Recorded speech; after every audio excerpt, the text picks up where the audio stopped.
But anyway, so a double headline here. House committee votes to put Barr in contempt.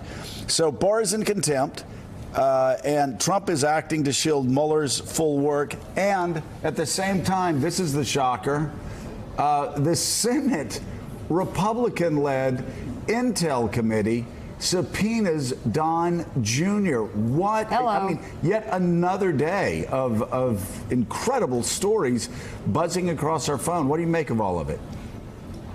Well, I mean, let's start with the House vote is a total non-surprise. The Senate move is kind of seems like it comes out of nowhere, except that the Senate Intelligence Committee, unlike everything that's gone on the House side for the last 2 years, has been pretty relentlessly bipartisan, pretty quiet, and pretty cooperative. And I think Senator Richard Burr, the chairman of the Senate Intelligence Committee, deserves a lot of credit for that. And so what specifically is behind the subpoena, I don't know, except to say that there's clearly a sentiment on the committee that the chairman either shares or respects, that there are questions they need to answer Don Jr. before wrapping up their work. And I think that's a sign that he's continues to run and has run a pretty professional investigation.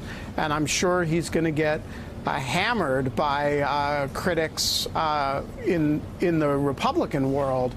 But I think he, really deserves a lot of credit for kind of quietly, in a business-like way, doing the investigative work that the situation requires. Julia, we paint with a broad brush and talk about how shameful, not you, we around this table, and I'll just put it on myself alone. You actually do the details. We talk about how shameful the Republicans have acted on Capitol Hill in this investigation. Burr, though, Richard, has been a notable exception. There have been a couple of things that critics have pounded him for, sharing some information with the White House. But this is a bold move. He is being attacked by Don Jr. and Don Jr.'s little sycophants.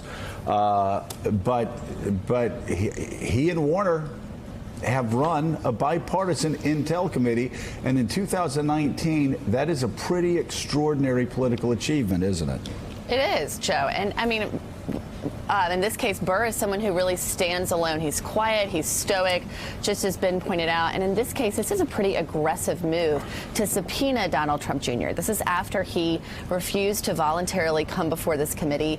It's after he refused to answer questions from the grand jury. And it's after he pretty much came out unscathed from the Mueller report. Because if you can remember, in volume 1 of the report, when they get into the conspiracy collusion question, they get into the June 2016 meeting, Trump Tower, about whether or not what Donald Trump Jr. took was something of value. That's key in any campaign finance violation. And Mueller basically concluded that it wasn't a willful violation of that. But a lot of people have debated that decision, and now we'll be able to get into that question as he comes, or at least has to respond to this subpoena. And then, of course, there's a question of the Moscow Trump Tower negotiations, because Michael Cohen in his testimony directly contradicted what Donald Trump Jr. had told the Senate Judiciary Committee in September of 2017. Donald Trump Jr. said that he was just peripherally involved, really didn't know a whole lot about those negotiations. But in fact, Michael Cohen said that he briefed Ivanka and Donald Trump Jr. at least 10 times. So that doesn't sound peripheral. And I think these are the questions at the heart of this. And so, yes, William Burr will come out of this perhaps one of those people that can not be rattled by the political waves here. And that's key after Robert Mueller closes up shop and we no longer have him in that position to do so. Yeah, Richard's done a great job, and Mark Warner. Together, again, they've been an example, a good example for a lot of people. We have a lot more to talk about. Yes. New York State yesterday, my gosh, they did a couple of things. First of all, they took a move towards actually being able to send along to the feds Donald Trump's New York tax returns. to figure out how much money he's lost over the past 20, 30 years. They also closed a loophole for anybody that Donald Trump may try to pardon. That's pretty interesting. Also, circling back to something we said at the top of the show, Alex Corson's provided us a picture of his grandmother reading the Thomas Jefferson biography. Yeah, Alex? put D up. This is when Meacham said that books come out right to large print. But this is from my grandmother's nursing home. True story. Here it is on the bottom left. True story. There you go. And by the way, Wow. That is hysterical. Wow, Meacham. Wow, we actually You thought he were was joking. kidding. no, he wasn't kidding. Yeah. You know, I knew Thomas Jefferson. Yeah. Thomas Jefferson was a friend of mine. Mm-hmm. Yeah. You, Alex. It's a big buck. Yep. All right. Thank you so much, John Meacham. We have so much ahead. We'll So actually much. get to the news headlines, but you did a good job.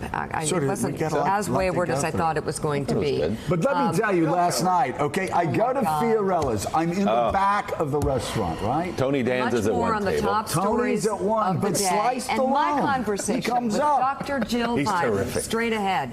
Thanks for checking out MSNBC on YouTube, and make sure you subscribe to stay up to date on the day's biggest stories. And you can click on any of the videos around us to watch more from Morning Joe and MSNBC. Thanks so much for watching.